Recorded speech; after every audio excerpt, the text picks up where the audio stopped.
Hi everyone, thank you so much for coming. Just give me one. So just a quick introduction. I'm Nate. I'm part of the OnVibe, who's presenting the presentation today. So definitely appreciate you taking the time. And since we have a small audience, I'm sure more is coming, we could definitely take a little bit more time to help you individually since we have enough time to kind of discuss it. But before I start, I just want to definitely introduce Rachel Gomez, who is the SBDC here. So if you want to... Yeah, absolutely. Hi guys, Rachel Gomez. I'm one of the business advisors here with the Small Business Development Center. For those who aren't familiar, the SBDC for short, we are primarily funded by the SBA. So when you go look for, for business loans, the SBA provides not the actual loans, but they provide the government guarantee against that particular loan, kind of like an FHA for your home mortgage. So that's what the SBA does, and so we're primarily funded by them. We are considered the outreach arm for the SBA, and we are tied, each center is tied to a university. We are tied to UNLV. And this is our beautiful Blackfire Innovation location, where we get to feature and highlight different labs upstairs, where it's a casino lab, food and beverage lab, hospitality lab.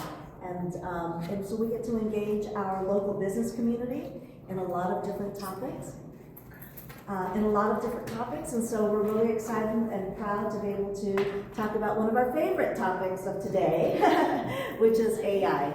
But for the Small Business Development Center, we help small businesses, whether it's, Rachel, I have an idea, I'd like to brainstorm with you, or I need help with a marketing strategy, or I need help with forming a legal entity, and I need to talk about what my compliance issues might be.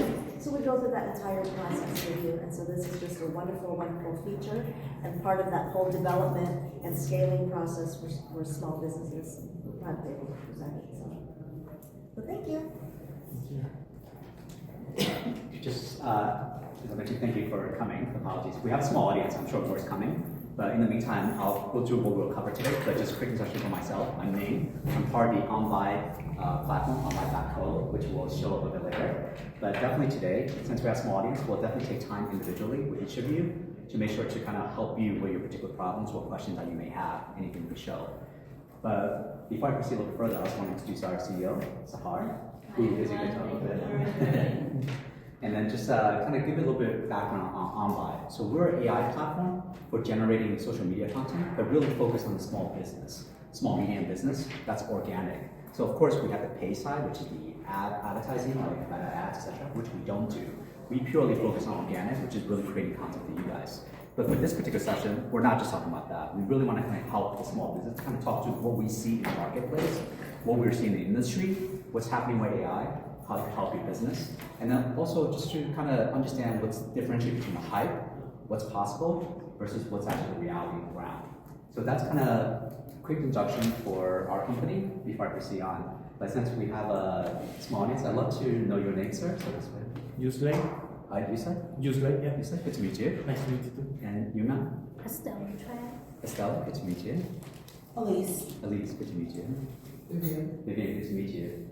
So, before I start, does anyone have not heard about AI right now? Yeah, I'm pretty sure everybody have heard of AI, and that's why you're all here. And definitely, there's a lot of, I would say, fear and loathing within the AI industry. Just, is it going to take away a job? Is it going to help us? It's all those things.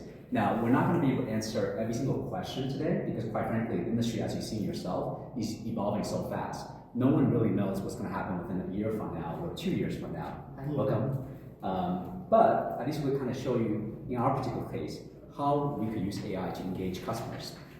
But before I kind of go there, I kind of love to understand, like, how many of you already have a small business that you're running? Yeah. Or potential? Close to it. Oh, congrats. You're definitely at the right place here, Rachel.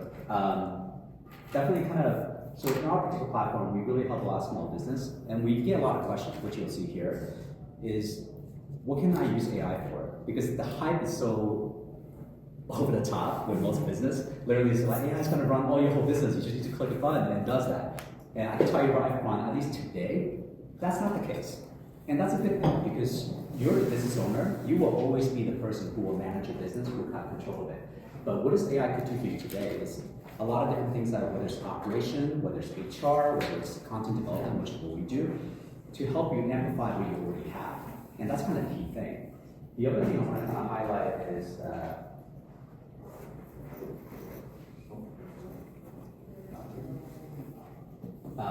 as I mentioned, so kind of just to highlight just kind of our background. So a little background on Sahar, our CEO. She's actually a multiple serial entrepreneur who has started and already ran several different companies. And this is obviously the latest one, which is part of LG Nova. So we're part of LG Nova, which people always ask, is that the same LG that makes a refrigerator and fridge and air conditioner? And the answer is yes. But we have nothing to do with the refrigerator, we have nothing to do with the air conditioner. We're literally part of their venture arm to keep you in business, and that's why we're in the AI space. So if you ask me anything about how do I get the refrigerator to be quieter, I don't have the answer, but I can definitely Google it or ask ChatGPT for you, but I don't know the answer to that one. And for myself, same thing. I started a company previously with Y Combinator, and also previously, not too much on the list, but I also work at Facebook, Google, TikTok, Twitter, before X, and a couple other companies as well. So definitely have any questions, and we have time about any of those platforms and what you can do on the platform, what you can't do. I'll definitely do my best to answer your questions. So the kind of the key part of the topic of conversation today is engaging customers on social and AI age. So kind of the thing with most small business, people always ask, well, really when I ask them when we have a conversation, when they come to me for other reasons, is that I always ask them, like, what do you want to do? And if they already have a business, the number one answer, which I get, which totally makes sense, is I want to make more money. So I totally get that, but step back for a second. Let's take a step back and see where are you now and how can we get you there? And the other question I get, because some of them know my background, is like, hey, can I just like put this thing on Facebook and I just generate like $1 million? I'm like, not quite. It doesn't work quite like that. But definitely there's things we can do to help you to get there. So right now, one of the biggest things for customer engagement, there are two different sides to it. One side, of course, customer engagement for the existing customers you already have. So if you already have a small business, you want to engage with existing customers. And the other half is, of course, engaging with what I consider the cold ocean outfield, which is the customer that you haven't even met yet. They don't even know you exist. So how do we find them? How do we reach them? And a lot of that has shifted in the last couple of years, I would say 5 years. Not just because of AI, but just because of media fragmentation. So one of the best examples I give to people before we start here is that for customer engagement. In the old days, and obviously I started advertising way back in the day, they literally tell us like, hey, if you want to launch a new product, spend $10 million on broadcast TV ads, magazine ads, and you're good to go. That doesn't work anymore. Literally broadcast TV, for lack of a better word, is dying for a lot of different reasons. And magazines, well, I mean, you can see the circulation. You could even remember yourself, when was the last time you actually picked up a physical magazine? Maybe besides the doctor's office. It doesn't really exist. So now, and one of the other key stat points I give to people is that, does anyone know the biggest kind of, I consider, not necessarily broadcast, but viewing television medium out there right now, in the whole Western market? Europe, includes the United States, everywhere. Is it podcast? YouTube. Exactly right, YouTube. YouTube is bigger than all the broadcast TV and cable TV almost combined. That's how powerful YouTube is. In addition, one of the key things, especially for younger Gen Z generation, anybody under 25, if you ask them like, hey, what do you watch? Like, is it 60 Minutes? Is it Game of Thrones? They probably do watch that. But you've asked most of them, guess what's the number one answer? YouTube. TikTok. But closer. YouTube is still bigger by volume, but TikTok's probably the closer for the Gen Z. So literally the market has shifted so much that in the sense that it doesn't matter who you are as a business, it's so hard to reach to the customers because it's not like old days where you could just put advertising out, you could find the customers. Now your customers everywhere. They're on YouTube, they're on TikTok, they're on Facebook, they're on Instagram. They're almost everywhere, and the question is, how do we reach them? Because as a small business, one of the key things is, they don't know you exist. It's very difficult. So we'll talk some of the strategies we could help you get there, and also basically what other company has done to achieve the success that they have. Now, will all the strategy work for you? And we'll definitely talk about that too. No. The kind of the key thing I always give to people is think of this way: what works yesterday won't work today, and what worked today won't work tomorrow. And that's kind of the difficulty and the magic of marketing. is because it's constantly shifting. Because one of the key things we will see later is that a lot of companies chase trends. They're like, oh, this worked with this company, we want to do it too. And it looks really awkward, but at the same time, it doesn't work because it's kind of like seeing the same movie or the same TV show over and over again. People get fatigued in the industry and they don't want that. But there are ways to solve that. And just kind of highlight like what we can help you with here in this session. So we're really focused on small and medium business. If you're a larger enterprise business, it's not that we can't help you, but this session probably be less relevant because we really want to talk about from the ground up how you can build your business, how you can engage your customers. The other thing is that to really kind of talk about deep flow.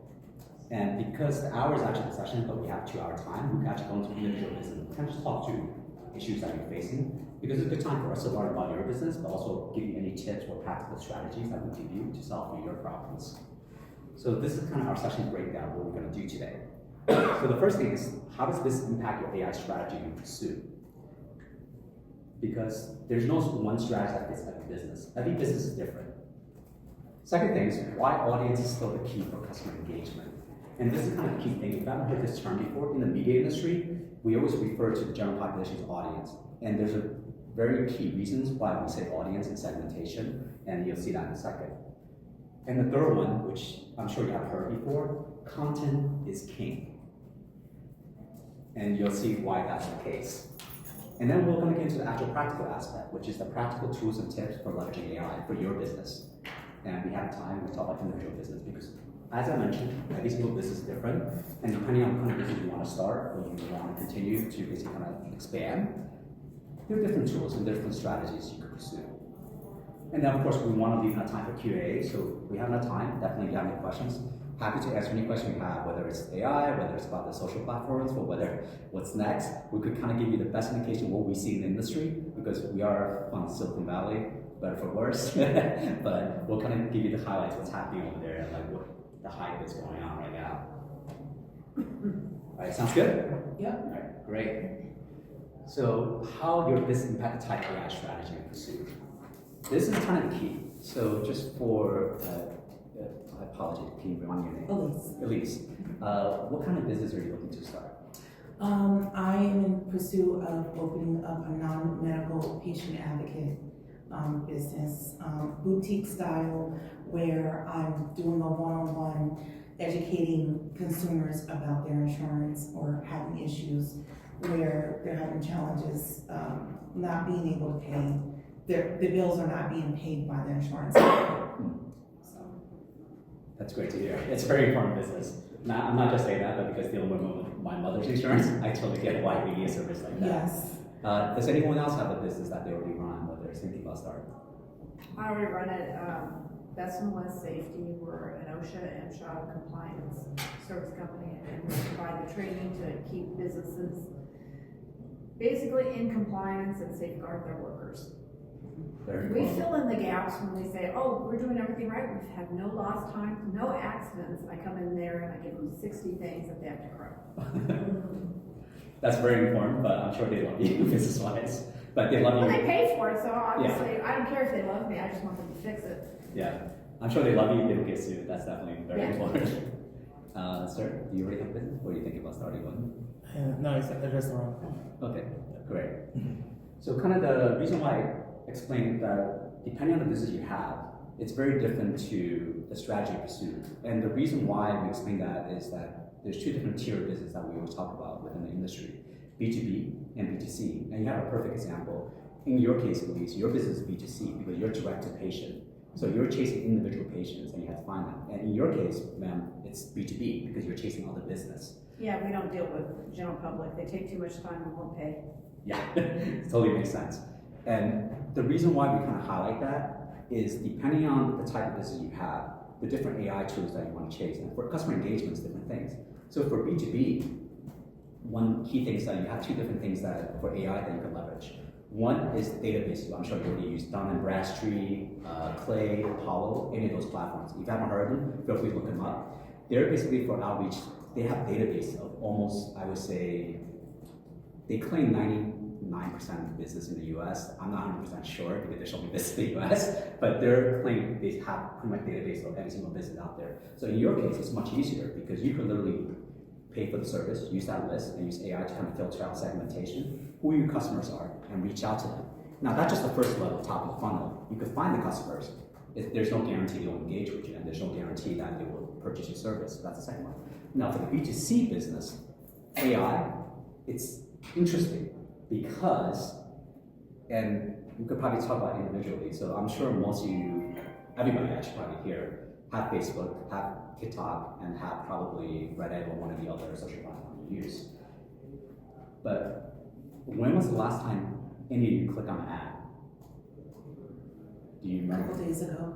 A couple days ago, that's great, thank you for giving that stock price. Yeah. But for most folks, and it's very rare, and that's understandable because the media is so fragmented and the time and attention span is so much faster now. Most people, like when we scroll through our feed, very rarely, unless something's extremely relevant to you, you will never click on an ad. You'll probably just go past it, go see the next news article, or go see your next friend's post, or something like that. It's difficult. So for B2C, we always kind of explain is that it's so difficult because you're, in your particular patient advocate business, if we were to explain your business, it could be nationwide, probably US.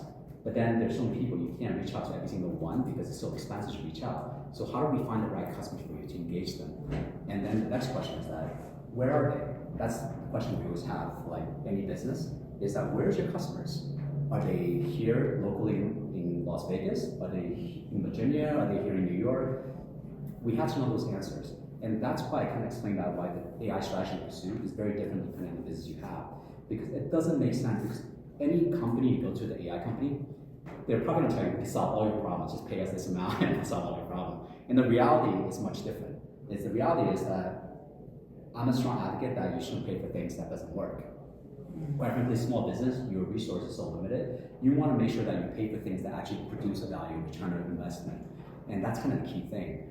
And the other things for B2C is so difficult, as I mentioned before, all of us are a potential customer.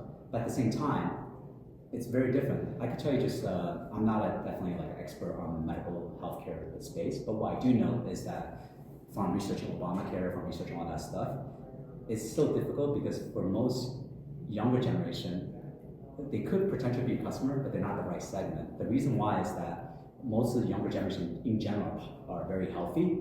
So to reach that audience, there are a few who basically have major medical things that they need to go to find and to pay to reach that customer base is much harder. So if you were to come to us or come to other, let's say, business advisor, they will probably tell you your sweet spot is probably going to be from 40 to 65. Oh yeah, I already know. Yeah. I've been in the healthcare field for over 30 years, so I know that's the sweet spot. Yeah.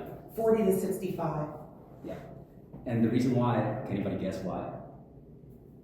That's the transition of a lot of people, especially a lot of young people are retiring early. Yeah. And they're not knowing what insurance they should go into.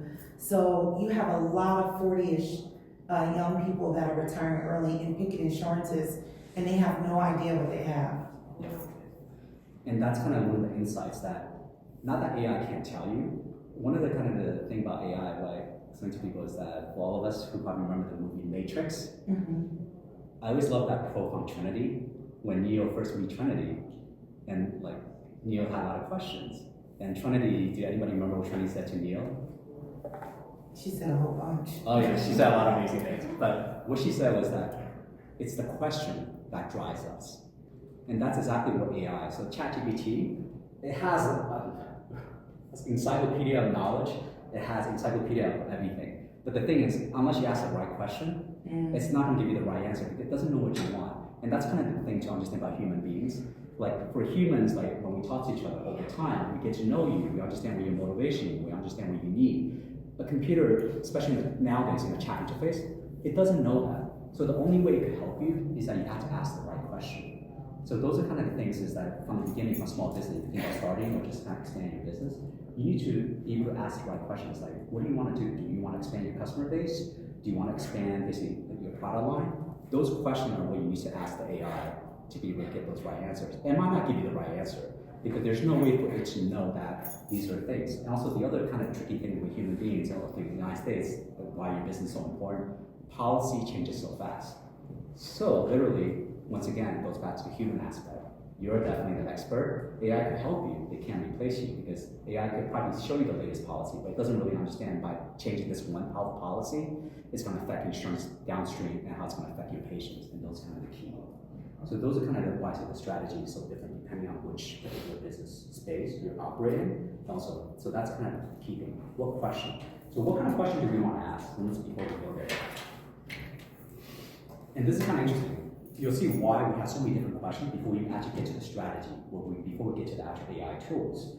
So the question I always ask, and I'm sure Rachel asks as well for any kind of small business, is what is your business? That's the number one question we always ask. And the reason we ask that is, remember going back, AI can only help you if it knows what you want, if it knows what your business is. So you need to be able to explain that. And the test I always give to people is that, can you tell me your business in one sentence? Reality is, our business could be a paragraph, could be an essay, but the reality is the one sentence rule is the elevator pitch. It's not that you're trying to pitch your business, but if you could explain your business in one sentence, then usually what I kind of explain to people is that you understand your business the same way, so you can kind of describe to people exactly what you do and why you're doing it. That's kind of the key. The second question we have is, what makes your business unique? So in your case, you have an OSHA safety training company, and you have a patient advocate company. I'm sure there are competitors out there. Mm-hmm. Like one of the biggest one I know is, which I hate them, ScaleSoft. I know it's a big one, online one. Of course, they operate that. And for patient advocate, there are a lot of different companies too. So remember, going back to your customer engagement, you know who your customer base is, but how do you reach out to them? And the next question is, even if you reach out to them, why should they choose you, your business, versus another business out there? And that's the other reason we always want to find out, like, hey, this is why. So you need to be able to answer the question, what makes you unique? Like in your example, at least, you've been working in the healthcare industry for so long. You have wealth of decades experience that you can bring to the table. You have work on the other side. You understand what the pain points are. Those are unique factors. In the OSHA training company, depending whether you're local, if you're in Las Vegas, you want somebody to come out showing in person, you're probably the right company for it because you're already here and you could basically have the experience, you have the referrals, you have all that. And your restaurant, I believe, restaurant business is always location based. So there's just certain market. It's difficult to get somebody from, let's say, Alaska to come to your restaurant unless they're here on holiday, but there's a base of customers that you know you can outreach to. And that's kind of always for small business, resource constraint. What we kind of explain is that based on the resource you have, what's the best way to spend your money to get the results that you want? Mm-hmm. And that's kind of the key reason why we say what makes your business unique. Because you need to be able to tell that story, not just to the AI, but to tell your own customers in the sense that choose us because we're the Nevada and Las Vegas #1 choice for training for OSHA, so we could avoid lawsuits for you. We saved this company $3 million from lawsuits. Choose us because we could help you deal with United Healthcare, who have a history of denying claims, even though that's valid, etc. Those are kind of unique. Yeah, dealing with other South Carolina. I worked for them for 16 years. Yeah, Mm-hmm. definitely. So those are kind of the unique factor. You ask this question. And then we go to the third question, what's your mission? So this is not for the AI, this is actually for you. We always ask, what's your mission? What I mean by mission is that, why did you start this company? We get many answers, like, for a lot of small business I talk to, they're like, I hated working for a big corporation, I want to do something on my own to really help people, which might be the case. Other times they tell me, it's like, hey, I have experienced this personally, like what kind of issues have this problem I've dealt with, and there's no other solution on the market. So since I dealt with it, I want to help other people do the same thing. Those are kind of the key thing. Now that goes back to number 2, what makes your business unique, but more critically, what's your mission also basically kind of explains your motivation for doing things. And that is critical when we get to the next step. Content is king, because all of those are things that you can't replicate. AI can't replicate it, because we'll get to it, like every business want to ask AI, just give me some advice, give me some etc. And we give generic advice because they literally write every single history book or business book out there. But what you can't replicate is what makes you unique. And those are the kind of things that could really drive your business. And the fourth one, as I mentioned before, who are your customers? This is gonna help AI so much if you tell who your customers are. So one of the tools, if you want to write down, is maybe less so for B2C, but better for B2B business, is Apollo or Apollo.io, or the other one's Clay. These two are, as I mentioned, databases for finding customers, like business. Almost every single one is listed, and they have a free tier, so you can try it, etc. But what it can't tell you is that it has every single list of businesses in the United States. What it can't tell you is who you should be targeting. It can't tell you that because only you know your business. That's why it goes back to number one. What is your business? Who are your customers? But if you know who your customers are, so for example, you operate a training company that's within the major metropolitan Las Vegas area, and you know that basically for corporations, maybe Fortune 500, they might not use your service because they might have to do it in-house. But however, the sweet spot is the medium-sized business that's 1 million to 10 million. They don't have an in-house department for running OSHA training, but they might be hiring outside companies to take care of this work. That's your sweet spot. If you tell that to Apollo could literally segment out that customer list for you, and of course you pay them for the credits. You could email them and outreach them cold and basically to do it. Now, is it a perfect solution? No, but it definitely you didn't know them before and they know you before. At least you have a chance to reach out to these customers. So that's one way to do it. Restaurant's a little bit different because restaurant is like any kind of consumer food and beverage entertainment. It's a little bit different business because there's 3 different discovery channels. The first one, of course, if you basically have the local market in the sense that people just drive by, see your restaurant. Well, maybe they've been going to your restaurant since for decades as they're growing up, so they know your restaurant. The other one is, of course, because this is Las Vegas, there might be a lot of tourism industry, so you might advertise and they might come and say, oh, this is unique, I could get some unique food that I can't get anywhere else. And increasingly nowadays, for most of us, and it's not a secret, how do you find your restaurants? I go on Yelp. Yelp. Mm-hmm. And you probably could guess, for the younger generation, how do you find restaurants? Google Maps. TikTok. Go on TikTok, yeah. It's amazing. So definitely Yelp and TikTok are probably your best platform for reaching people who never knew about restaurants. And you've probably seen these stories where restaurants, they are old line business that's been around for decades. And then all of a sudden some influencer try out this amazing dish at your restaurant. They're like, hey, check this out, this is amazing. All of a sudden everybody's mobbing your restaurant. Mm-hmm. Now, does that happen every time? No. But that's one thing to be aware of, that basically ironically TikTok is actually the right channel. So these are kind of things that we see. But once again, should you use Apollo? No, because they're just a customer, it doesn't make sense. I would never recommend you pay for Apollo. But Yelp, maybe. And TikTok, possibly, depending on your type of business and depending on whether it makes sense or not. So these 4 questions, before you even use the AI tools, I would say you should be able to answer for yourself. And you could refine that over time. We could definitely have time at the end of this to help you refine it if you need to. And going back to it, here's why the audience is the key to customer engagement. As I mentioned, the media industry is so fragmented nowadays.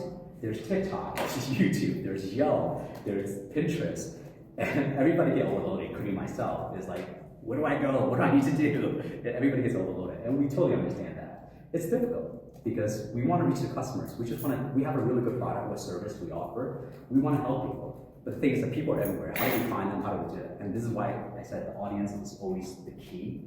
You have to understand basically who your audience are. And that goes back to the previous question, what's your business? So for your restaurant, I apologize, I don't do a restaurant. So even your restaurant, there's segments, there's high-end, Michelin star restaurants. That's $1,000 for a dinner, and people love it. And then there's also what I call basically fast casual restaurants with basically $20 per person. But I really love it because I could get a matcha drink that's just amazing. I could get this hamburger that's amazing. I love those too. They're a different type of customer base, and depending on what kind of business you have, you target a different audience. Now, is a Michelin star restaurant going to be on TikTok? Yes. Do they need it? No. You almost will never see a Michelin star restaurant pay an influencer to go to their restaurants to check out this oh, we're 3-star Michelin. And part of it is kind of a weird thing, kind of give you a little insight to it. The weird kind of what I consider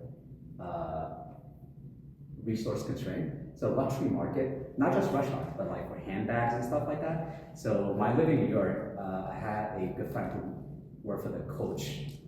They call Tapestry now, but they make Coach bags and stuff. Coach bags are not super expensive in the grand luxury market, but they produce a lot of goods, and they actually make it in Italy and stuff like that, and they're good quality. And I always ask her, hey, how come I never see you guys do sample sales? So we rarely ever do sample sales. I'm so what do you do with extra goods? And it burns my heart that they do this. Guess what they do with the extra bags? Please don't tell me because I'm a Coach girl. Yeah, they burn it. Yes. Yeah, they burn it.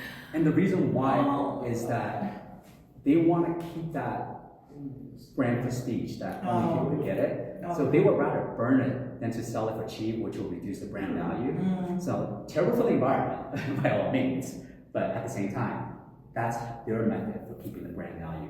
Now going back to the restaurant business, it's very similar sense in that why you don't see a Michelin star. First, they don't need to, because if you think about at $1,000 dinner, the 12-course meal, they're probably only serving maybe 10 what they call turns, like everybody watches Bear, everybody knows the turns now.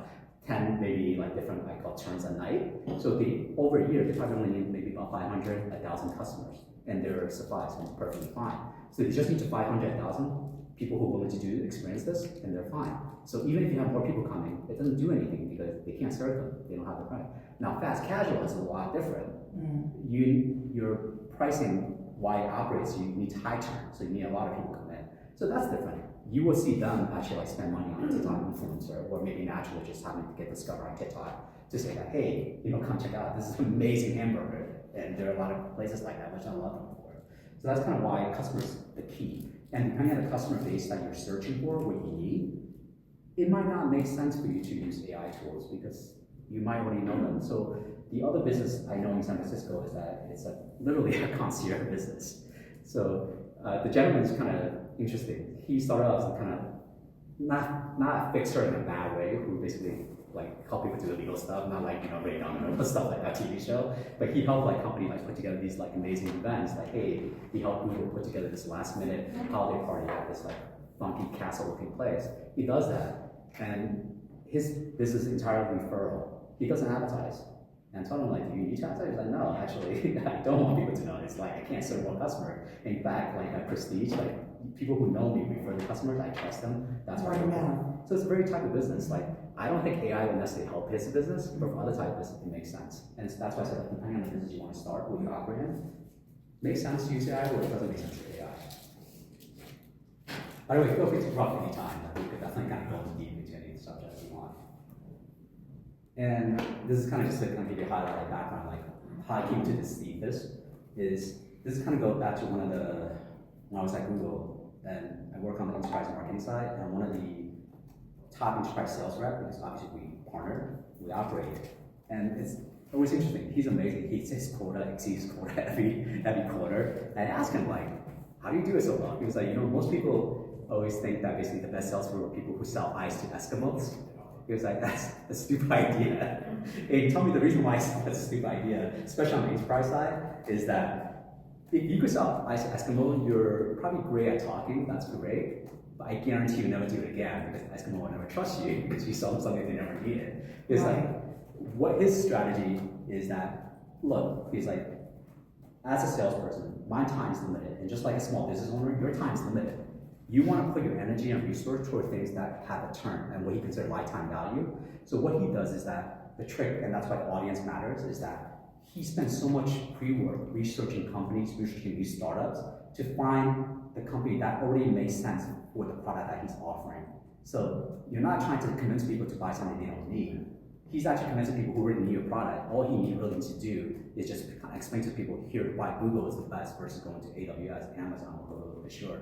And also the other reason is that because they need the service, and provided you provide good enough service, they'll come back. So you have a repeat business. And that's why he says that the best salesperson isn't the person selling to Eskimo, but selling to thirsty tourists in the middle of the heat wave.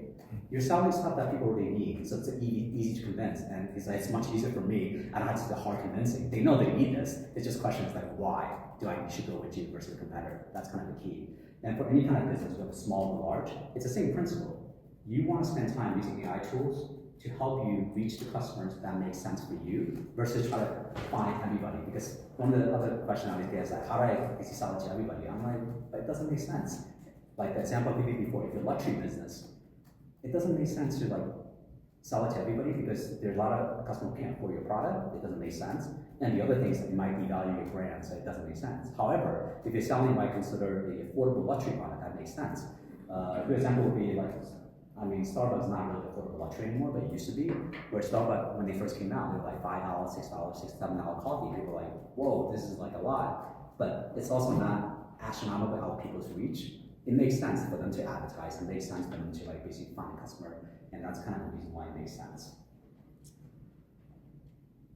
You don't just talk to everybody. You just talk to someone that is extremely satisfied. And that kind of just rehashed what we kind of explained to you find the customers, engage the customer that's already interested in finding your product. They just need to be aware of your product and be able to have a reason to buy your product or service versus the other way around. Common denominator, and this is kind of like for us within marketing, one we always do is that, is there a common denominator for your audience, for your core audience? In Lisa's case, she already mentioned like sweet spot is 40 to 65. It's not that you're not gonna have a customer outside of that, but if you spend most of your time there, you're probably gonna have a higher return on the revenue, on the resource you spend, because you know people at that age are transitioning to different healthcare, different needs, and that makes sense. Are your service local or national? That's the other one. So just kind of tip it, we do organic content. We don't really do paid advertising for you guys for small business, but one of the key things, like when I help other business, is that I want to advertise on Google, I want to advertise on YouTube. I'm like, great. They're like, let's just throw $1,000 on there. I'm like, great. So who do you want to target? They're like, everybody. I'm like, no, you don't. Because literally, if you spend $1,000 on Facebook, on YouTube, you target everybody, you're probably going to spend that within 2 days. And you're going to have very few people probably even like click on your ad to reach your business, etc. It doesn't make sense. Once again, you want to kind of optimize your resource. You want to basically say that if your business is local, it doesn't make sense to advertise it to New York, to Virginia, to California. In restaurant business, you should probably just advertise it in the Las Vegas area. That makes sense, because these are the people who like to come to your restaurant. That's the key. The other one is platform characteristic. So there's so many social platforms out there now, and literally there's a demographic breakdown. Like even TikTok now, like in the old days, people think TikTok is just Gen Z. TikTok, I could tell you like on demographic data, you could look it up on the internet. They have a huge audience from like 40 to 65 as well. And they did a lot of work to do that because it makes sense for their business too. It's like, because if you only have a Gen Z audience, for lack of better words, it becomes Snapchat. And Snapchat is still good business, but it's not big as TikTok, and that's the reason why. TikTok purposely expanded the audience to everybody. So there's a little bit for everybody. So if everybody remember TikTok in the early days was just dance videos. People were like, this is, I don't care. You know, now there's comedy, there's dance videos, there's like short movie clips, there's everything. And TikTok did a lot of work there to kind of expand the audience to have a little bit of everything. But the benefit for you is that you could find a little bit of everything for your audience as well. So your restaurant, like if an influencer just happens to come to your restaurant and they really like the food, they talk about it, you could have that organic reach that you can't have anywhere else. And that kind of stuff is what I consider money you can't buy, because that's authenticity. Because nowadays, everybody knows, like when you watch a TikTok video, somebody's like, hey, by the way, I'm this but I'm also like basically check out this new energy drink, it's amazing, and they say sponsor ad on top. You're like, no. But if somebody's not getting paid for it, and they actually talk about like, hey, I just checked out this restaurant, this is amazing. They're not even like a major influencer, they're just like a couple hundred people. I just really want to talk about it, and people are like, whoa, you know, I love hamburgers, I want to try this. You can't buy that, and that's amazing. That's exactly what you want, authentic content. And to outsource, when I outsource, and this is kind of the other question for a lot of small business. And I'm always transparent with everybody. A lot of small business get to a certain size. The question is that you're doing a lot as a small business owner. You're running your finance, you're running your HR, you're hiring people, you're running the inventory, and you're running like dealing with like lawyers, everything else. You're running your own social media channels. Sometimes it makes sense. Sometimes when you get to a certain size, you're like, hey, I need to specialize and delegate.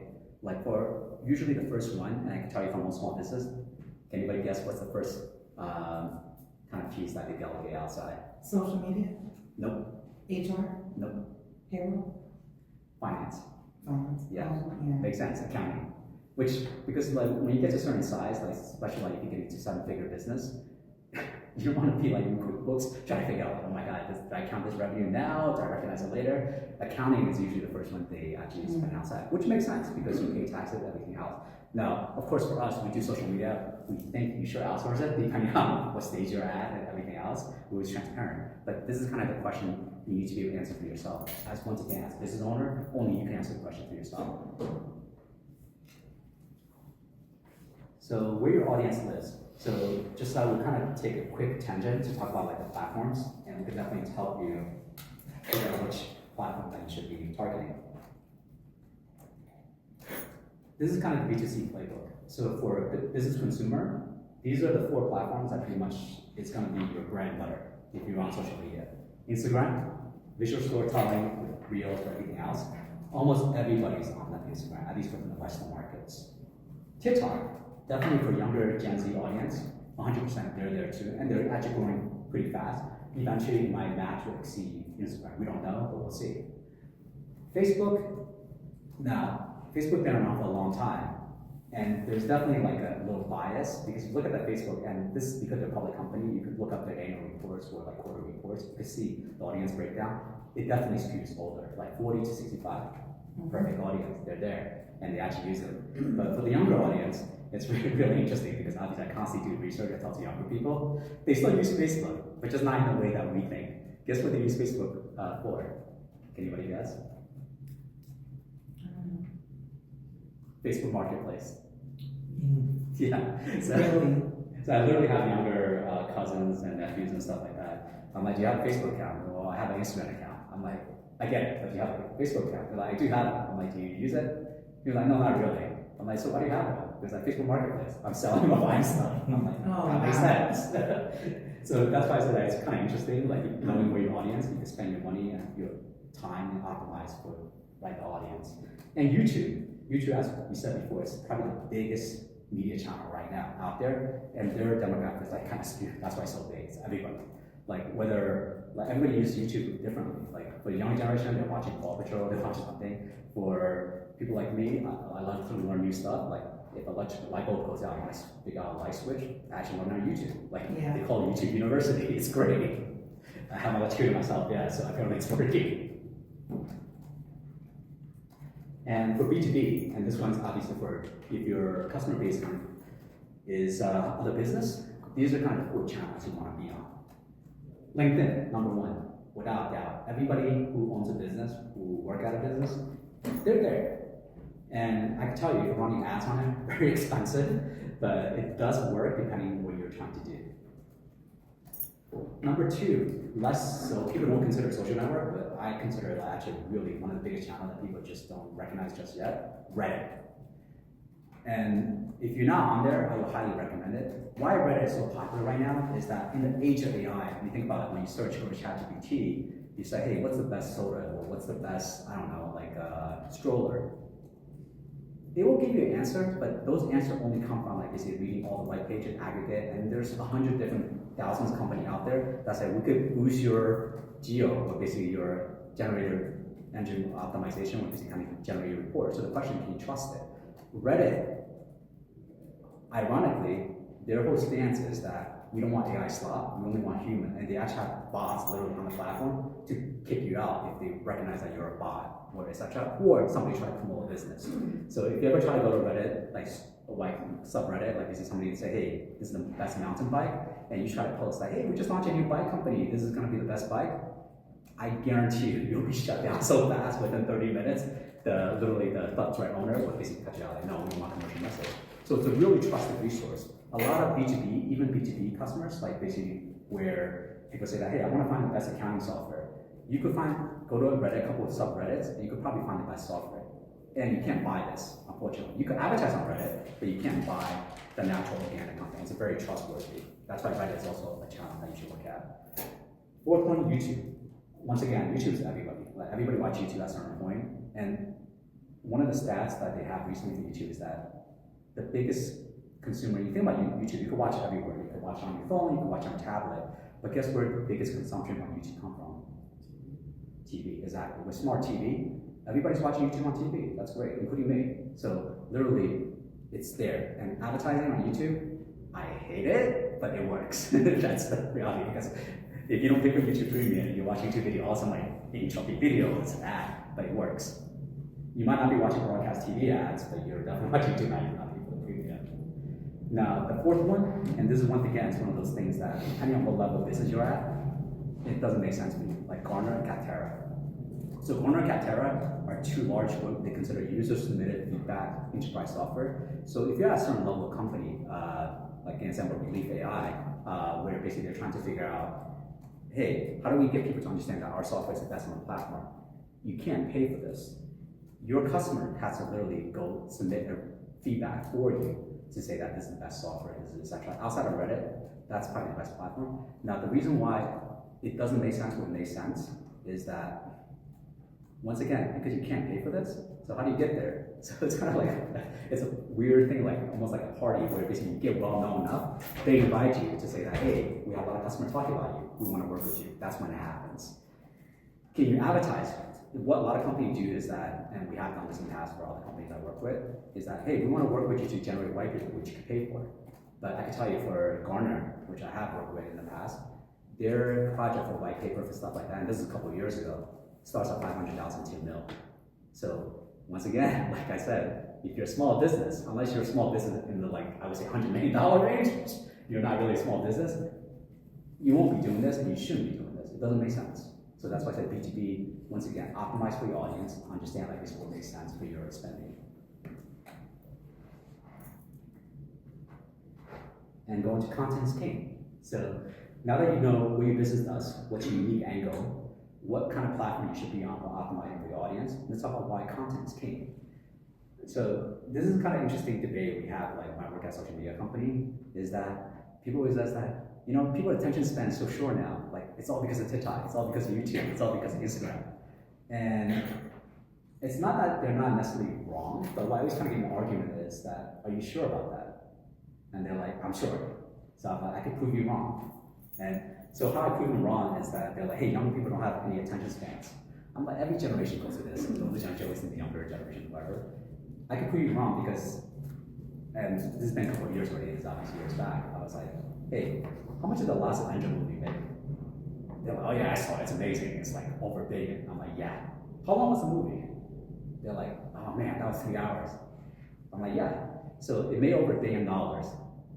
It's a 3-hour long movie. Obviously, it's not like everybody who's 40 to 65 watching that movie. They can't make $1 billion from 40 to 65 just watching Avengers.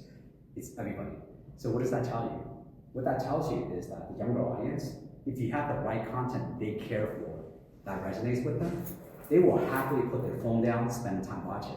Because think about it, Avengers is a 3-hour movie.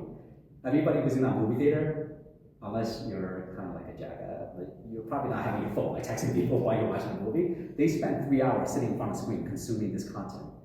So it's not necessarily their attention span shorter, it's that there's so many choices of content, you really need to stand out. And that's why content is king, in the sense that you have to basically build content for your audience that makes sense for them.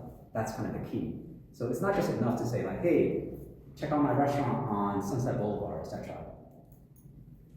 Okay, but it doesn't tell me anything. Like, it doesn't give me motivation. You really need to build out the content to like, hey, why should I visit this restaurant? It could be a combination of things. It could be like, hey, it's Taco Tuesday. Come check out this new taco lifestyle I have for Tuesday. Or it could be like, hey, we have a new chef who's basically kind of doing a demonstration. All those things are basically kind of motivators I could do for you if you can. And why I call Game of Thrones versus HBO is in the sense that because media is so fragmented, one of the kind of the key things I ask when I do analysis for like younger generation is like, hey, do you watch Game of Thrones? They're like, yeah, I love it. Like House of Dragon is great. I'm like, yeah, I watch it too, it's great. But I'm like, what channel is it on? They're like, I think it's Max, but they changed to HBO, or I don't know what's called now. Like, nobody knows, like, they change your name so much. But that's a key thing. Think about it. They know the show name, but they might not know the channel it's on, because they probably watch on YouTube, if anything. So the thing is that content is the driver. It's no longer kind of the distribution channel matters as much as the content itself. So content is king. And the other thing is that, going back to a little bit, we don't do the paid media side. One of the kind of key thing advice I always give small business is that paid media makes sense if you're at a certain point, and also because if it makes sense, it's only the catalyst, in the sense that when you have the right content for it. So in like Silicon Valley, we always have this word called PMF, product market fit. So in the sense that what we tell people is that you don't run ads until you know exactly, you have kind of like called a group, in the sense that your business is operating, you know who your customers are, everything is etc. Then you spend money on advertising because you amplify the effect that you already have. You have the answer, like what my business does, who my customers are, and everything else. But before you know those answers, you don't advertise because you're just spending money like you don't know who to target, you're wasting money. It's not that you can't do it, I'm not gonna stop you from doing it, but it's just that you're probably gonna waste money, and you probably shouldn't do that. Now, going a little bit deeper, content's king, but narrative is what drives it. And this is kind of going back to the AI question. So one of the key things for AI is, remember, it's really the question. You have to ask the right question for AI to help you, whether that's in Claude, whether that's in Anthropic, whether that's ChatGPT. What is the narrative? So kind of going back to that question, remember what your business does, what's your unique factor? You used to be, remember when we said that you should be able to tell somebody what your business does in one sentence. that narrative is the key, because human beings are very interesting creatures. You think about all of us, right? Like we don't, like from a computer standpoint, like basically, if you work on a database side, we could literally build a database, list every single restaurant in Las Vegas, so for if you're looking to spend less than $20 per person, these are the number of restaurants, this is the closest to you. We don't choose restaurant that way. I mean, you probably filter Yelp, but when you choose restaurants, like human beings that we're different. Like, hey, I feel like Thai today, I feel like Japanese today, I feel like Mexican today. Our moods change. It depends on which day you're in, it depends on all those things. And the key thing is that there's 2 different Japanese restaurants. Why would you go to this one versus that one? I mean, some connoisseur might say, well, this is Northern Japanese, this is Southern Japanese. I don't know the difference, but there are differences definitely there. But the key thing is the narrative is king, is that you want to tell a story. And AI could help you do that, refine that, but ultimately you still need to be able to tell the AI like what your business does. Because you need to be able to tell that story that kind of explains to people what I call the differentiation point, is to be able to explain that, hey, here's a reason why you want to come to my business. They're just unique things that we offer that nobody else offers. And that's kind of why you need to be able to tell us, like, what's your brand voice? This is really funny. So basically I can tell you, like, basically working with a SaaS company a long time ago. They're like, I see a lot of like my competitors, they're really funny online. I want to be funny too. And I'm like, are you funny? They're like, I think I am. I'm like, tell me some jokes. And I'm like, well, I didn't exactly say those exact words about why you're not funny, but it's to that sense. Because the thing about social media is that you have to be authentic. Because people could see it, like you're all experts watching YouTube, watching TikTok. You know immediately when somebody's getting paid to say something, this is the best energy drink. No, because you could detect it really easily. So you want to be authentic in the sense that you don't have to be, people always say, I want to be funny, I want to be exciting, I want to dance. I'm like, no, just, if you don't dance day-to-day basis, don't dance on TikTok. If you're not telling jokes day-to-day and your family's telling you you're funny, you probably shouldn't be telling jokes on TikTok either. So the thing is like, be who you are. And because the audience is so diverse across TikTok, across YouTube, if you be who you are, can really define your voice of who you are, people are naturally attracted to it. So one of the biggest kind of TikTok story I would tell people when I was there is that there's just something you can't pay money for. So this is probably years back, I think 2021, or was it 2020, where Ocean Spray sold out across the country, the Ocean Spray drink. They're like, what happened? Like, did everybody get like urinary tract infection or something? What's going on? They didn't know what happened. And did anybody hear the story what happened? So on TikTok, there was this a gentleman, I think I forgot his name, but he was just basically going to work. His car broke down. So he literally rode on a skateboard, drinking Ocean Spray cranberry juice, going to work, playing the Fleetwood Mac in the back. It's just a regular video. Nobody, like, if you ask advertising executive, nobody would say, like, hey, put this dude on advertising, drinking cranberry juice, skateboarding to work. It's just like really chill. The video became a mega hit on TikTok. Nobody paid for it. He got on Super Bowl commercials. He got paid a lot. And then like Ocean Spray sold out. Apparently just like his natural mood, like people like, I kind of want to drink Ocean Spray, look kind of chill. It's sold out everywhere. Like you can't pay for that. That's why I mean that these kind of content moments, you can't like, it's lightning in a bottle. And a lot of content like companies or agents tell you, who can make your video go viral? And what I always tell people is that you don't want to go viral. It's not the point. Because you could go viral, like, if you're not selling your product, you're not selling your service, who cares? Like you're like a million views on TikTok. I'm like, that's great, you're an influencer now, but you're still not selling your product. Like figure out what you want to do. What you want to do is like be consistency. That's the key. Day in, day out, you want to publish content that's relevant to your audience. So there's where people could come to you and say like, you know, I just got this insurance bill for United. It freaking sucks. Like, oh man, like who can I talk to? Like who's the expert? And they remember seeing your video talking about like, hey, here's how you solve this problem. They're like, I remember this person I saw on TikTok, like Elise, who kind of have a lot of understanding. Let's reach out to her. That's the key, because they remember you, and that's when you want to be on top of mind. Because otherwise, how do they know you exist? How do they know you, etc.? So that's kind of the key. Narrative is what brings people together. Affinity gap. So affinity gap is in the media industry, and this goes back to the paid media side, like your advertising on Meta, on TikTok, etc. They have something called affinity. The reason why they call it affinity is that there's no definitive way. So it's kind of really interesting. Like I can tell you on Meta, like for example on their platform, they might have changed it. So in the old days is that depending on what you're selling, you might want to reach a certain segment. So there's a couple of issues with that. Like one is that, hey, if you sell, like, one of the product was like basically real estate. I think they have a lot of real estate, like you see advertising, etc. And there's legal requirements like, hey, you can't advertise just to certain people. Like that's like discrimination. You want to basically be advertised like blind in the sense that to a certain region that makes sense. But you can't say, hey, I want to reach.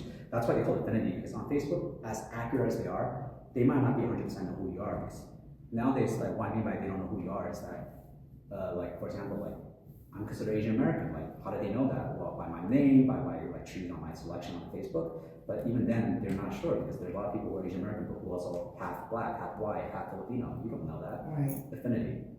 And the other thing is that for affinity is that you want to target certain things. So like if you make like natural hair products, for example, like you might target certain people with certain hair types. That's also affinity, but it doesn't mean nobody else will use it. So like an example is like I joke with my wife because she has curly hair, is that she uses a lot of African American hair products because she has curly hair. But I'm like, it's not targeted to you, but she buys it because she has curly hair. It makes sense. Because they use it, it works. Yeah, I mean, according to her, it works. I'm not an expert, but yeah, that's great. So that's why I said that even when you target certain audience, there might be other people who's susceptible to your product, and that's kind of key to figure out. So the exercise, what I love for you guys to do, you don't have to like see such amount of time to do this, is what I always tell people is like, tell me a story. There's a really good way to basically, for you to kind of hone down exactly what your business and who you do and basically your unique factors. What I always tell people, tell me a story is that if you could tell me 4 or 5 sentences what your business do, why you're in this business, what makes your business unique, you have enough content that you can generate for social media, you have enough content that you can write when you talk to a reporter, which is free advertising, will be awesome. You could do that. So since I know Elise, you have I have a story. Okay, I'd love to hear it. I was 20. Yeah. My grandmother, I had just moved out here to California. I'm originally from New Jersey. She had a stroke, and I flew out to help my grandfather at that time because Medicare sent a letter to my grandfather and said they wanted the house because they decided that she couldn't come back home and she had to go into a nursing home. My grandfather got scared. He didn't know what to do. The day that I visited my grandmother, there was a nurse. She said that the hospital was giving a class about Medicare. I bumped into a professor that held administrative classes, and I've been in healthcare ever since. Yeah. And That's my story. I didn't know what I was going to do when I got out of high school. Yeah. So that's amazing. And just for you, like, you should definitely tell that story on TikTok. That's amazing. It's like authentic, it's you, it's a real story, and it affects people. And because other people, even I hear, like, you know, there's something, oh my God, that's what deal with. I need your expertise. I'll definitely ask. But those are kind of the things that resonate. Like, you can't make an advertising on this because this is real. Like, a big company can't say that. Like, United Healthcare is like, hey, we started this company because we want to take care of patients. I mean, they could say that, but you don't believe it. This is real. Like, that's why I say that tell a story. And for the OSHA training company, did you found it, or did you also like have a background for that story? No, I founded it. Oh, that's awesome. I got laid off 3 times. No one cares about that part. But it kind of evolved from selling products and being more sustainable to where I was finding clients were being heard. They were taking care of their hazardous waste. Yeah. They were recycling it, doing great for the environment. But then their workers were being injured right and left. So I self-taught myself OSHA compliance and started becoming an expert, and I've done that for 30 years now. Congratulations, that's amazing. And that's actually, I think I have more stories than that, but yeah, that's what I put into my and you should definitely put that origination on story. TikTok video. That's awesome. Yeah. And a lot of people care about like basically getting laid off because yeah, I I can was tell going to you. say that part is very, you need to share that. You think so? Especially in this day and age. Yeah. Yeah, but it was 30 years ago. Oh, it doesn't matter. But I went through 3 of them, all within a 3-year period. Wow. But congratulations, like you're like obviously a business owner, and it's amazing because like I can tell you, especially nowadays, I mean they call. I mean this is my take. Like everybody like there's so much layoff across Silicon Valley. They say it's all AI. It's not all AI, but they're just using an excuse. But the point is that so many people are like resonate with that. It's like, hey, I've been laid off. I want to do something on my own. I want to control my own destiny. That story resonates, and it's amazing. All those stories you have, these are things that basically what I call content is king, in the sense that you want to tell it. It's authentic. Nobody could replicate it. Your competitor's not going to say that, hey, I did this because I want to help my grandmother and my grandfather who've gone through this ordeal. I started this because I want to control my own destiny because I got laid off 3 times. They can't replicate that. And those are stories that, as we tell each other, as human beings, we resonate. We get to know a little bit about you, but also we build affinities to say that this is the person I want to work with, this is the person I want to go to. These are the things that resonates with me. And that's why I said that content's king, but you want to tell that authentic story that nobody else can replicate. Inspiration, I try to, that's fine, just get that. Get to know you, narrative that bring people affinity. Paradox of choice. This is the other one that's kind of very interesting, paradox of choice. So psychology, have everybody heard of the term paradox of choice? Okay. So in psychology, there's this term called paradox of choice. It's very interesting. And restaurant, actually, this is probably like a tip for you, like a lot of businesses go through this. So usually, like when you go to a restaurant, like I've been to diners, they're great, like go there for breakfast all the time. I open their menu, the big menu, they have like 50 different items. And their thought process, I totally get it. They're like, we have something for everybody. Like you can pick basically, hey, you want this item. The reality is that when people open the big menu, they're like, I don't know what to do. And that's also the reason why, if you understand like fast casual, like McDonald's or like Panera Bread, they only have like limited amount of menu. That's the reason why. There's a couple other reasons too, but the main reason is that they understand that people, like ironically, if you give them less choice, which is a couple choices, it's much easier and faster for people to make a selection. And that's why also they do like these meal selections. Hey, just pick box 1, we'll give you a hamburger, soda, etc. That's the paradox of choice psychology.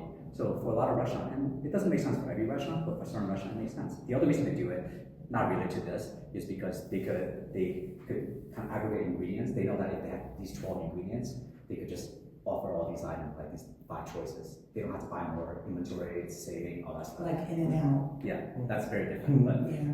that's why I think the paradox of choice, not directly related to us, but it's good to know. So we have a little bit of time, as I mentioned, we kind of did a little bit of this, write down your company story, but for those of you who are thinking about starting a company, you should do that too. Write down like the story you want to tell about your company. It really helps you because it does a couple other things, like it's really helpful in the sense it motivates you. You can kind of, when you write down the story, it clearly defines like why you're doing this. It helps you. But the other reason is that story is what you want to tell other people who can help you, whether that's a business advisor, whether that's an investor. They need to understand that story, why you're doing certain things. You can't just tell them like, hey, I'm doing this because I want to like to do whatever. It's like nobody cares. They really want to understand why. And refine it and what does it say? And this is where AI really kicks in. Like AI has become so much better over, I would even say, the last 6 months. I remember like there's a company called Grammarly, so you could use it, and I'm sure some of you use it too, like for refining grammar. Like you can help you refine grammar really well. Nowadays, honestly, I would always start the first copy, like if you might write, let's say, white paper or article, etc. I would go into ChatGPT and say, refine this. It gets really, really good, and basically just kind of not just doing the grammar check, but kind of giving more ideas of what to refine. Now, the reason why I tell you that story is that what AI can do, what AI can do. Everybody heard the term AI slop? Yep. Yeah. And you're all like what I call like BS detector. Like when you flip to TikTok, you see AI slop, you know exactly what to do. You're like, gone. And that's the whole thing.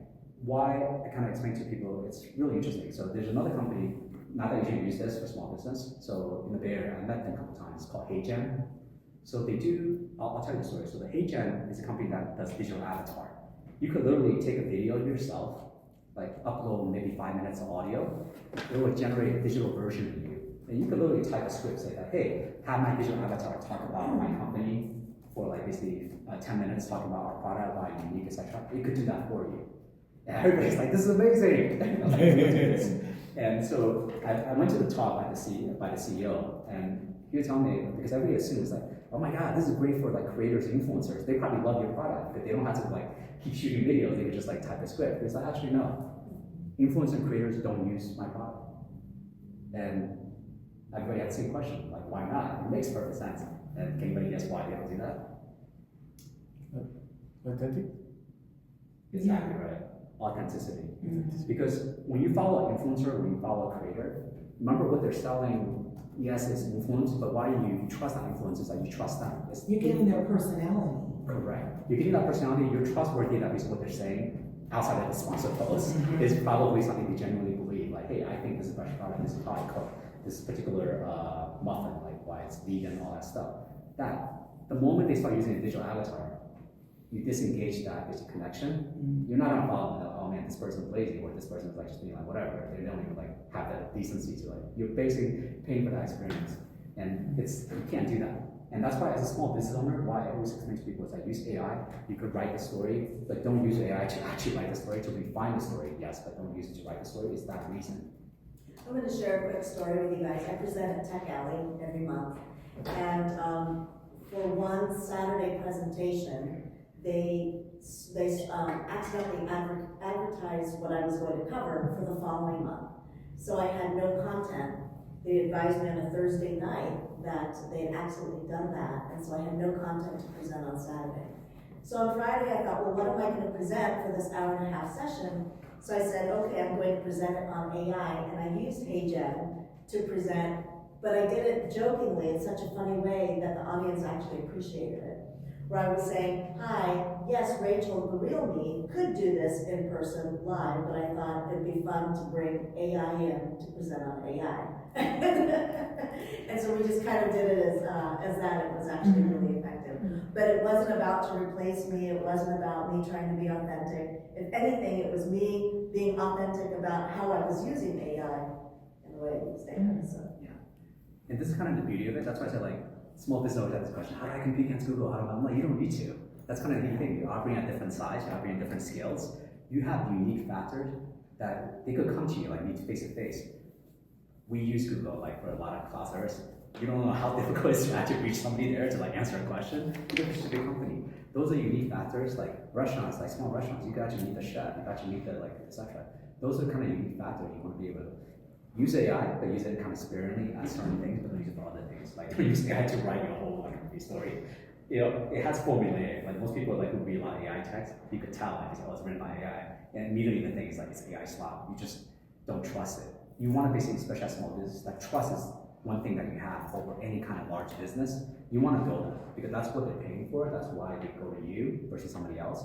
So make sure to use AI sparingly for those kind of things. And it also depends on the use case, right? Yeah. So for creators and influencers, it doesn't, but Agent is working Yeah. for different use cases, For different right? use So, do you want to mention what kind, like educational videos, and because people are there for the educational content and not really to connect with the influencer, right? And so, Yeah.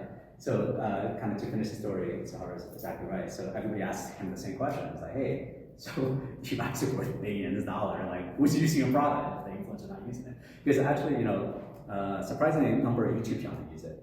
And why they use it is that because the educational channels, like if you like to learn stuff, YouTube is great. Like basically, they have all these like Verbatim, like PBS Nova, etc., where you don't see a person on screen. They just like this voiceover talking about like, hey, eons, like how the universe is formed, like these dinosaurs. All those are educational content. You're not connecting with the personality. You're really connecting with the content in the sense, I want to learn something new. So that's why he says that those things tend to work really well because you're not buying the personality. You just want to, hey, how did dinosaurs disappear? I'm just really curious. Those are the kind of thing that works for HeyGen. So the use case is key. So once again, going back to kind of practical tips for AI. For any AI tool, think about it. Do you really need to use it? Number one.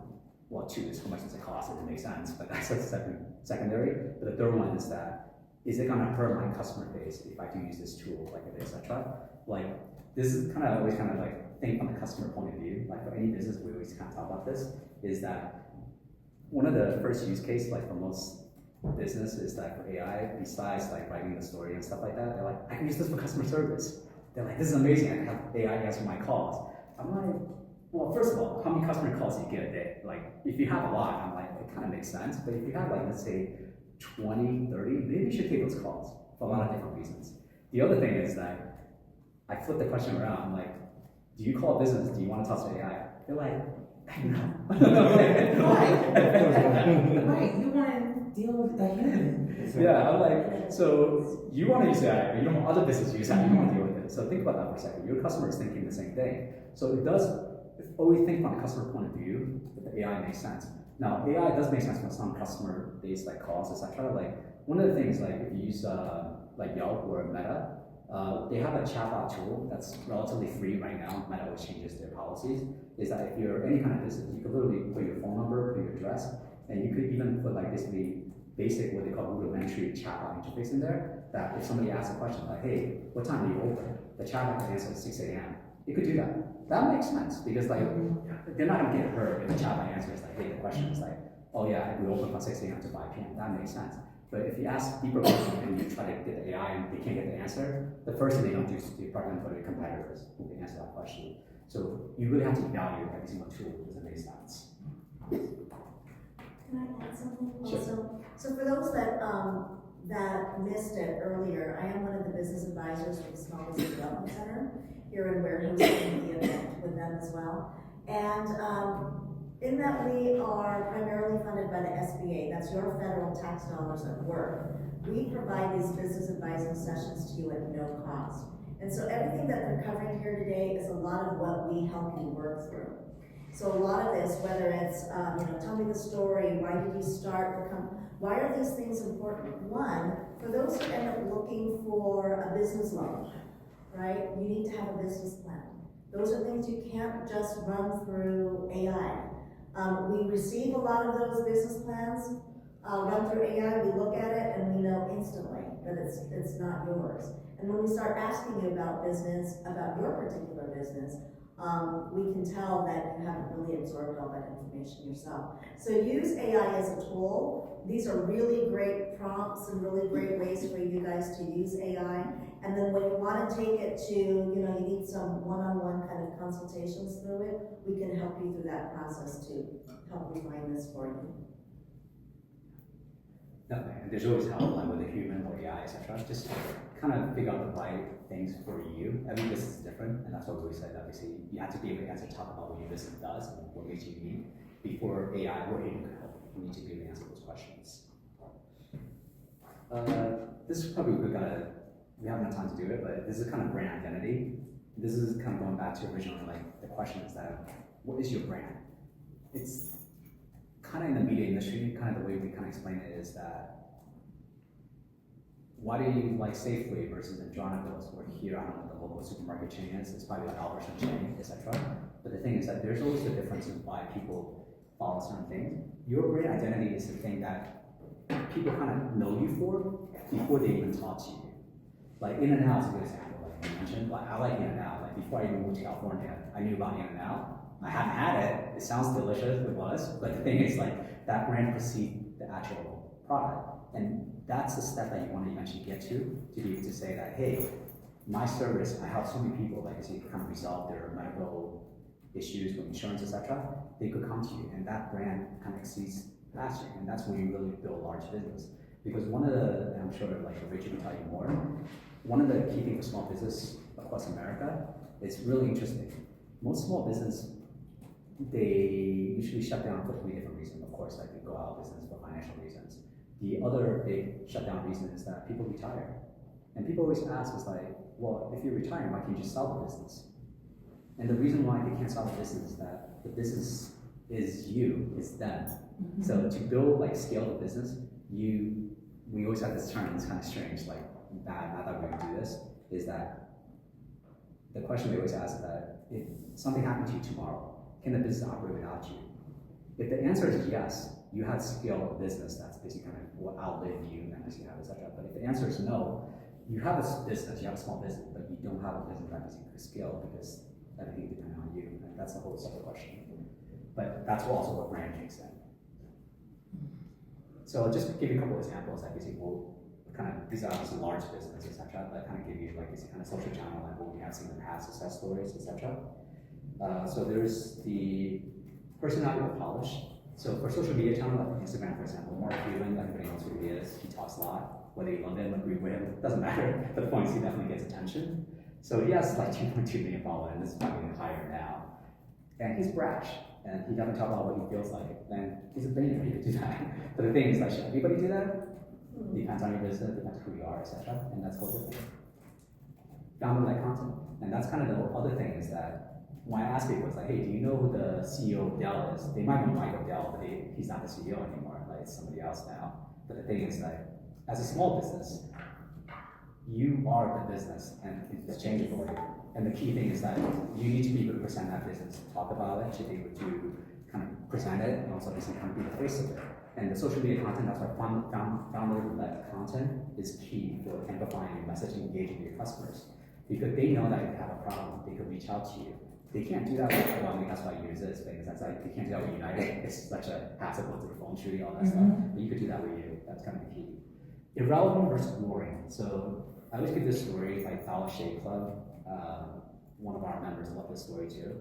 So in the sense that small business, one of the benefits you could do is that, and this goes back, like if you're funny, do this. If you're not funny, don't try to be funny, because it probably come out really bad. In the sense that if you're naturally funny, so the story of Dallas Shave Club, they're owned by, I think, Procter & Gamble or one of the other Gillette companies, etc. They sold for $1 billion. How they started was really interesting. So, and this is kind of YouTube success stories. So the gentleman who started it used to be like, want to be a comedian in the LA business. Never become a comedian. He's a 100 millionaire now. But the reason why is that he worked with somebody else in marketing, and like the other person's father had a garage full of races from Korea. Like they didn't know what to do with it. They bought it on like bulk or something. And he was like, it looks pretty cool, so we'll sell it online. But you can't just sell, once again, remember that story? You can't just say, hey, buy my razor online. People are like, I'm just gonna go to CVS, I'm just gonna go to Target. Like, why? He literally made this video, it's 12 minutes, and once again, that's why I said that. It doesn't matter if it's short or long, it has to be content that resonates. Where he drive to a warehouse, being really funny, talking about why razors overpriced, about etc. By the time he finished that video released on YouTube, and this is probably like 13 years ago, they sold out the whole initial shipment. And then they just kind of generate from there, and then like I think 2 or 3 years later, they got acquired for $1 billion to Gillette. But that's the thing, it's a razor. He even admits it, like the razor is nothing special, like in the sense that he built a brand. And he literally put his personality out there, and he was funny. I mean, he did go to the comedy school, all that stuff. But maybe you can't replicate that, but it's just a story like He was just being himself. Yeah, that's great. Owning the culture, and this is different. This is like, honestly, I don't think most of the business here will make sense. This is kind of, when I was at TikTok, this is actually the story, that white paper that we always give to everybody. Is Elf Cosmetic. Kind of, I'll give you like a tangent afterwards. It's a really interesting story. So Elf Cosmetic, if you're a younger generation, they're pretty much like new Rebel. Like, everybody knows them, they love them, like or whatever. They have like collaborations with a lot of influencers, etc. And I think they're sold to one of the larger conglomerates, I don't know which one. But the kind of things that they were one of the first breakout brands on TikTok. And the way they did it, that's why the small business can't replicate it, is very, very interesting. So this is, remember TikTok like about 7 years ago, where they would show a lot of dance videos and stuff like that. So what they did was that's why I say they own the culture. They can't stand out, like they say that you don't want to be like nowadays, you want to say that our lipstick's the best, like they say it's don't care. What they do is that they actually take a strategy that nobody has taken before, and they try to replicate it, can't replicate it, is that they actually hired this up and coming female rap group to make this video called Eye, Lips, and Face, which is their thing, ELF. And they literally, the song is so catchy because like they rap about like basically etc. It's not even about the cosmetic. Everybody started using that song as their background for everything, and because they sponsored the music video, they literally got mentions, got everything, and they literally exploded the brand from there, and literally just like kind of become a large brand, and they were acquired for $1 billion too. Pretty amazing. Not everybody should do this. Obviously, very costly for what they did initially, but once again, those are things that you can buy. It's just authentic. You did that. And the tangent I'll give you is that the founder's from the Bay Area. Yeah, you heard this story. He's a priest now. Yeah, he became an ordained Catholic priest. Well, I mean, that's the whole thing. I mean, this is like way off tangent. Yeah. He literally says, look, I become a 100 millionaire, I party, I have mansions, etc. He did everything. It's not fulfilling. And that's the thing, like, I mean, it's way outside scope of this session. The thing is like, why we always say that people like know why you do certain things, and he knew that basically it wasn't fulfilling for him. He really wanted to help people, he really wanted to get back to the religion, and he actually went back to the seminary and became a Catholic priest. Wow. But good for him. Yeah. Let's get that practical. So going a little bit deeper, I want to make sure we have enough time for Q&A. So these are kind of the practical tips I want to give you for kind of leveraging AI. At least for now. Until the AI is smart enough to become robotic and probably take over all of our jobs at that point. Not that fast, but like here's what we could do. really embrace AI as an amplifier. You're still the core, you're still the message, the story, everything else, but AI can help you amplify what you have already built. So AI can amplify the story you tell. AI can help you, especially with inventory, like accounting, all that stuff, it can help you, but it's really an amplifier, but you're still the core as a business owner, as a startup. Creative tools, and it's pretty amazing. And like, not just because I used to work there, like there's different a lot of image generation things out there. And once again, use it sparingly. I remember a couple of years ago with AI image generation, everybody going buck wild. You probably seen it on Instagram, like everybody made their like, what I call like perfect headshots because they use AI. Yes. Yeah, that lasted about 3 months, thank God. So Yeah. those are kind of like the thing, the fact. You don't want to do that. As a business, we definitely don't want to do that because it becomes like you probably come up late and people are like, oh, this is like whatever. That's why I say authenticity is key. But going back to the creative tool, Nano Banana is from Google. If you haven't used it, they have a free version. Try to use it. What's it really good for is that, hey, if you have a product already, you want to say that, I just want an image like this with text about my product. It could generate like literally like, let's say 30 seconds, give you a really good product ready image that you can post. Now, it's not going to replace your still the authentic core, but it could help you amplify. If you're not a graphic designer, great, yeah, it could help you do that. Those are kind of the tools you could use. And KYC, it's interesting in the sense that if you work in fintech or any kind of financial sector, KYC means know your customer because the US government want to know who your customers are, who's cheating on taxes, etc. But in the media industry, we also use that term for KYC, know your customers. And going back to the original reason, as we explained before, is well, if you don't know who your customers are, you can't reach out to them, you can't talk to them, you can't build content that's relevant for them. That's why I say you should always know your customers, what motivate them. Like in Lisa's case, her customers are looking for help to navigate the complex Byzantine healthcare system. She is the person, she is the answer. For OSHA training, same thing, like in the sense that if you're a company, you don't want to get sued, you want to make sure your employees don't get hurt, she is the answer. So know your customers, who they are, why they exist, why they will continue. Those are kind of the key reasons.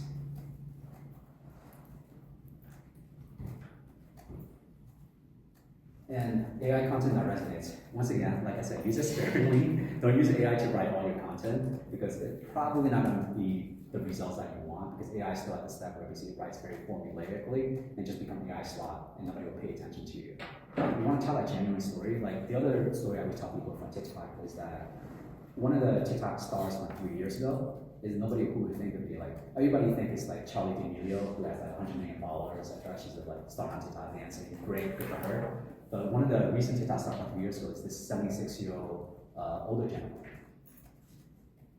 Just grandpa, like whatever else. All he does on TikTok is just sitting in his chair, talking about life, talking about what he learned from his 76 years life. You can't replicate that. And he has a huge following. You can probably find him on TikTok. It's amazing because it's authentic content. Because that's the thing, like people always think that there's elimination. Young people only watch young people, old people only watch old people. It's not the case. We watch everybody.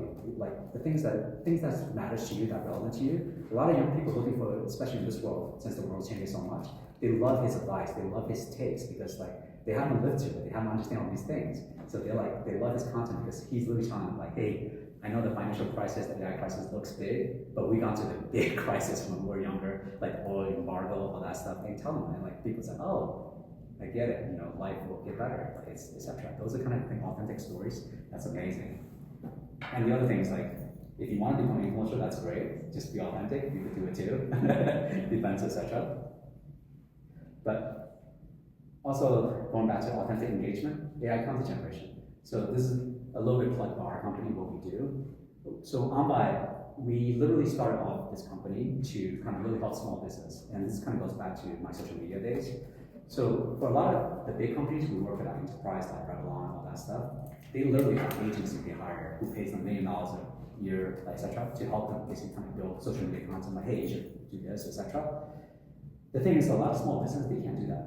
And it was always difficult because the reason why Facebook can't help you, they try, is that because to have a dedicated person to help you build the content to kind of optimize for what you pay them on advertising, it's not going to be basically equivalent versus just like, hey, have one person dedicated account manager to work with for a while. So small business never had the chance to basically get the same help that large business do. So when we noticed what AI come along, now once again, as we mentioned, AI can't do everything. There's still a lot of AI slot. we said that can we basically build a platform that can help small business, not replace you, but to help you come up with ideas, what to post about your customers, about like your business, about content, to basically use AI to do that. It doesn't write everything for you. You still refine it, which we have ideas to you, I'll show you. But it can help you basically come up with these ideas. And so instead of kind of every day, because remember consistency, you probably want to post every day, every other day, depending on your type of business you are. It could give you the idea, say, hey, today maybe you should post about like, the changing the healthcare for Obamacare. Maybe today you should be posting about like OSHA changes policy to like based on like the new administration policies, etc. Those are kind of the key things you could tell you that, but it will never replace you because the story you tell is still you. But all it does is that analyze your existing content if you have on Instagram, and then it actually has a survey or profile setup. It asks you the same question that Rachel asked, like, what's your business, what's your story, all that stuff. It basically plug into the AI platform, and we have literally different platforms on the back end, analyze it to say that, hey, based on what you tell us, these are the social media content that we think you should be posting about. And just like anything, like advisor, you don't have to take the advice because it might not make sense. It's like, hey, this seems like a little bit more out there. It's not my type of business. I want to basically avoid it. You could do that. So that's what OnVibe does. It basically helps small business to really generate content that resonates with your audience. Nano tool, we already talked about Nano Banana. Posting versus virality, so that's the other key.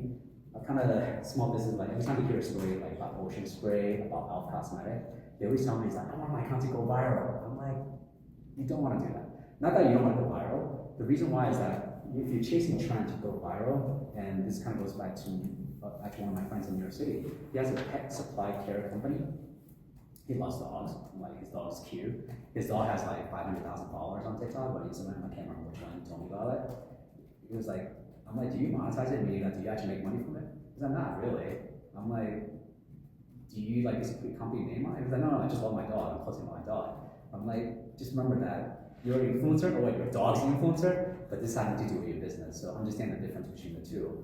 And this is actually from another session we ran for small business in San Francisco Chamber of Commerce. One of the person is like, I want to get to 10,000 followers, so basically I can monetize. I'm like, but your business is a concierge business. Like, do you want to do that? Like, there's nothing wrong with becoming like a 10,000 like a major influencer. You should make money from it. But the thing is, like, you have to understand the brand value in the sense that, can you imagine like I don't know, like Toyota, who has probably millions of followers on TikTok too. All of a sudden, they monetize it like, hey, check out this energy drink. But Toyota, I mean, like, what the hell? They would immediately delete Toyota off their follow list. So that's why I said that you want to know what you want to do. If you want to become an influencer, great. Like basically, do that. Mm-hmm. But if you're doing it for business, remember that value authenticity. You always want to do that to make sure that you're actually doing the right business, representing the right content, etc. And OnVibe is one of the tools that can help you, but definitely there are other tools that can help you too. Definitely think about it. The not everywhere strategy. So this is kind of the other thing about resonating with customers. So as I mentioned, one of the things that people think that you want to reach everybody, and actually in business you don't want to do that because it's spend too much time, too much money to do all that. What you really want to do is that you want to reach customers who are already interested in your business, who are already interested in your product, and just convince them to buy your product, buy your service, versus try to get everybody because you don't have enough time in the day to do this, especially as a business owner. So, like in social media, we kind of count these things. Quite frankly, like a lot of platforms show you exactly what it does, like engagement rates, like how many people actually like your posts, all that stuff. But once again, depends on what type of business, it doesn't matter, etc. If you're putting out good content, this comes naturally anyway. Reaching impressions, that, oh, I have 100,000 people who saw my post. Great, but did they convert? Do people actually like basically buy your product, etc.? Click-through rate, like, hey, I have a link on for 10% off, like basically a lunch special. Do people actually come to that link? Those are kind of the ways to figure out, like I said, are you resonating the content? Is the content resonating with your customers? Sentiment analysis, small business, honestly, I don't even recommend it. Like, we could literally pay a platform like Sprout Social, which starts about $400 a month. It could literally analyze your feed to tell you that, oh yeah, like 400 people like your post, 600 people didn't like it. But I'm like, $400 for a small business, it's a lot of money. Like, do you need to know all this? It doesn't matter. Like, they probably should care about the other stuff that's more critical. That's what's better. Think about what you spend it on. Oh, and skip the AI video for now. So once again, I kind of explained the Hey Gen scenario.